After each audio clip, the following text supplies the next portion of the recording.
Hey everybody, Don Alder here, and I hope you're all doing well. And I'm here today to chat about this awesome little amp from Elite Acoustics.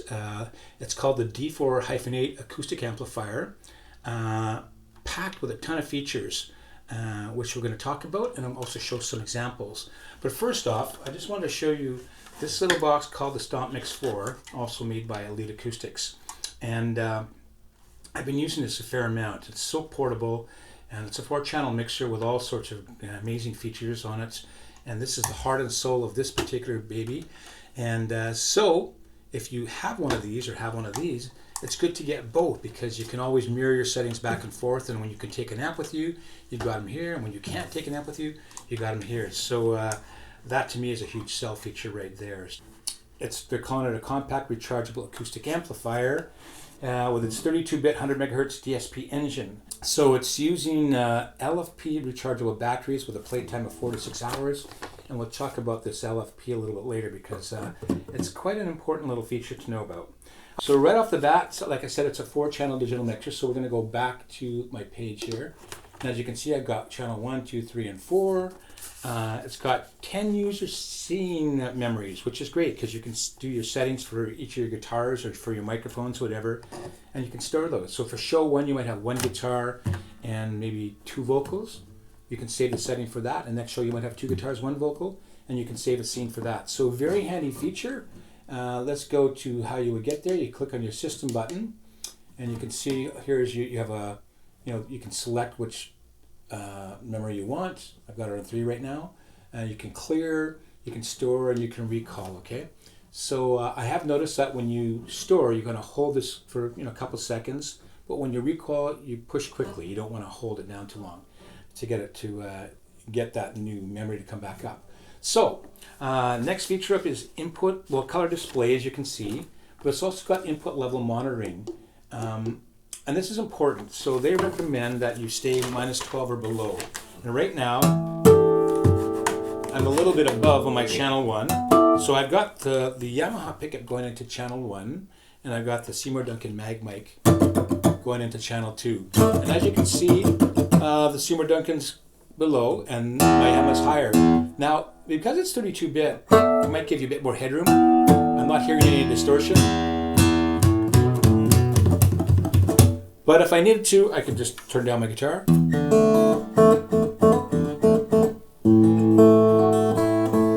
right. Kind of balance off those sounds a little bit.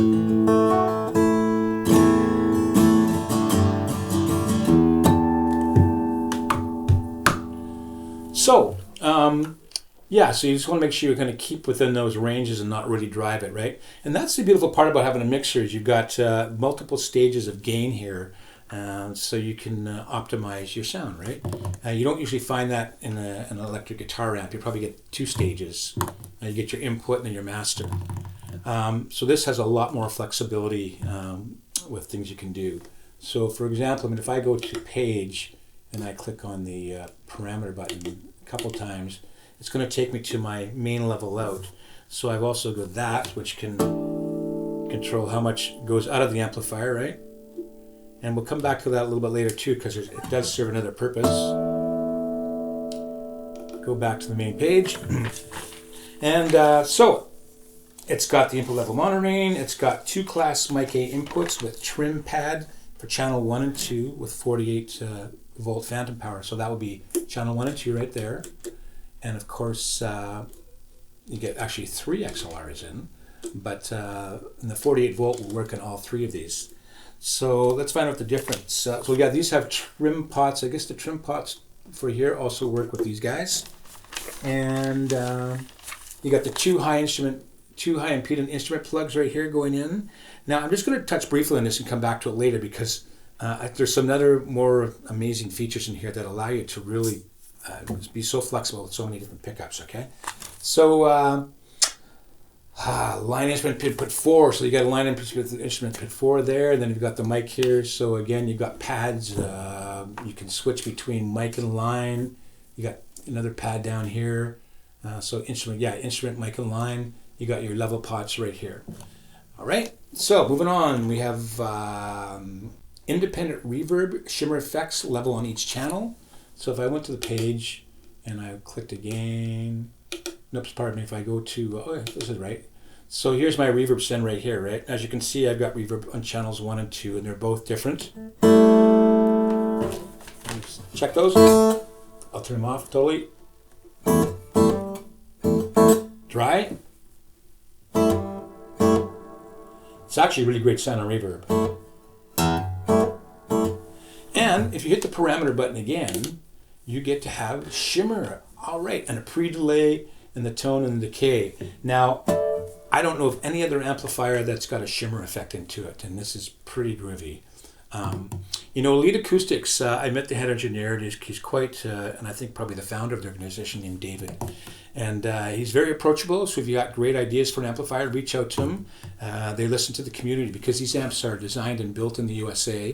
And matter of fact, some years back at the NAMM show, I said, wouldn't it be great if we could get a shimmer effect in the amplifier? And lo and behold, there it is. Now, David, if you could put like an expression pedal port for this, that'd be even more awesome. So there you go, that's the reverb. And it's also got delay too, if you want to check. So I've got just a little bit delay there. You can put it on more. And if you go to the parameter, of course, you can change the BPM. You can change how many times, lo-fi and the repeats. So if I turn on the repeats, beats. The lo-fi, I don't think I've ever worked with the lo-fi before. I guess it distorts it a little bit, and I can see what this guy does. Or you can change the time of it.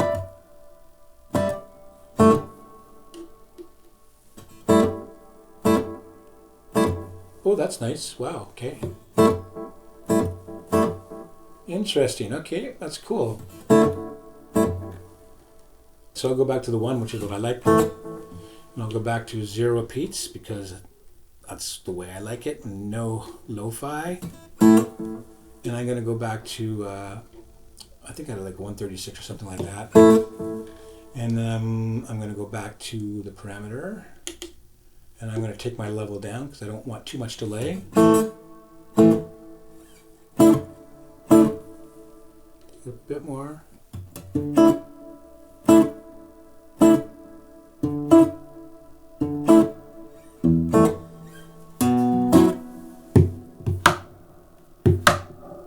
Okay, that's what I like. So this is the Gate and Compressor. So if you want to add a bit of compression, always a good thing. You can hear, you can see it kick in, of course. Now if you're a heavy strummer, this is for you, all right? You're not driving the amp too crazy. And the gates, well, that can help you out too. But that's if you got noise and stuff going on from pedals. So I don't typically use the gate. I would use just a tiny bit of compression for what I do. Just a hair for me. So, okay, so going through the menu again. So I'll keep it at that, and I'm going to go back to the main menu again. All right, back to the main mix, and you can see I've got channel 3 and 4 turned down, and that's for a reason. So when you want to store scenes, you just want to make sure that the channels if you're not using are turned off, which is a good practice, right? Okay, so moving on, we have a 2-notch filter available on each channel. So if I check channel 1 and I kind of bump into there, you see I've got channel EQ, and let's run to the range of the channel.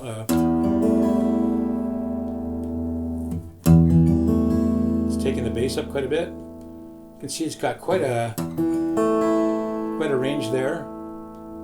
Go back to 0. The high.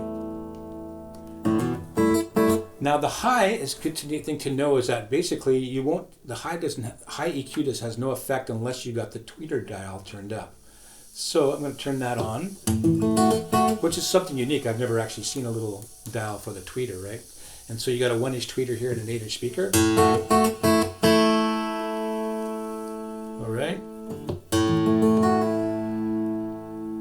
So I'm kind of maxed out on the tweeter and going to the EQ here for the high.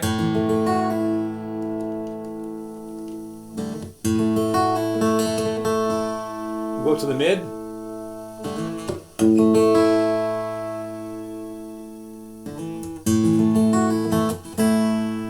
And of course you can you know, it's sweep. It's got a sweepable mid frequency you can do.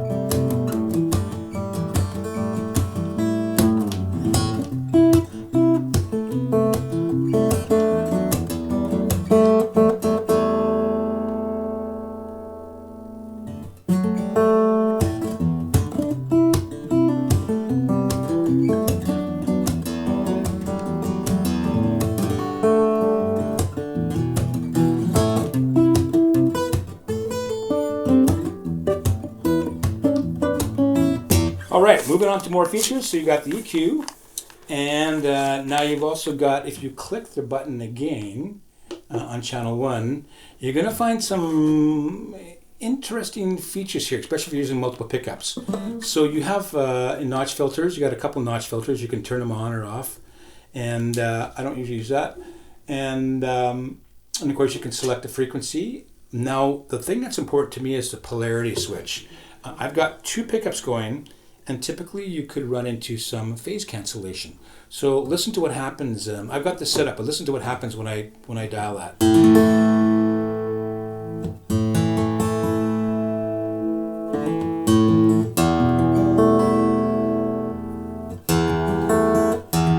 Now both sounds are usable. Both sound good. It's a little bit less bassy, but if you want to kind of fix that polarity issue, that's how you do it. So, which is something, again, you don't find on most amplifiers. And a lot of mixers don't have that either, especially small portable ones. But you get that with this particular little gem. So moving on, we've got, we talked about the delay. You get a 1 second delay, which is with tap tempo. And it says it's assigned to 1 channel at a time. So basically, it's kind of limited to 1 channel. So now you have assignable A, B switch functions, and they're actually on the back here. But you'd plug in your switch back here, your foot switch. But the assignables are on this menu when you go to System once again. If you click once more, you can get the assigns here. And this allows you to do all sorts of really cool things. You can turn off the effects, turn off the channels, make the channel selectable. And right now I've got this between 1 and 4 and the effects. So I've got that, when I plug in the foot switch later, I'll show you it actually, if I want to do a guitar change or go silent for tuning, I just click 1 foot switch and it silences the whole amp and its output, so out of the XLR part. It's also got headphone outputs, so you got with a level control, as you can see, you got a little, I guess an 1/8 inch stereo output. And you've got a level control, which is very nice to have. So again, acting like a little mixer. You've got a little auxiliary input, which is great. So you can plug in a phone or anything else that you have that you want to practice along with, or use it to play music in breaks, kind of thing. It says main mix and aux mix. So you got a main output and an aux output, so you can work with both of those. It's got a speaker output level control with mono and mute switch. Okay, so. Let's talk about the mute switch, because on here, if I'm playing and I mute, the amp's gone quiet. Now, if I have another amp plugged to it, which I'll hook up later and we can look at, and I go mute, the external source coming out of the XLRs won't be silent, okay? But we're going to show you the workaround for how to make it silent, so everything goes silent. Okay, so we'll turn it back on. Now we've also got a signal light, a little LED here, so you can see I've got signal coming in, and a peak light if I'm going too hot, this little red LED. But I'm just fine, so no problem there, right?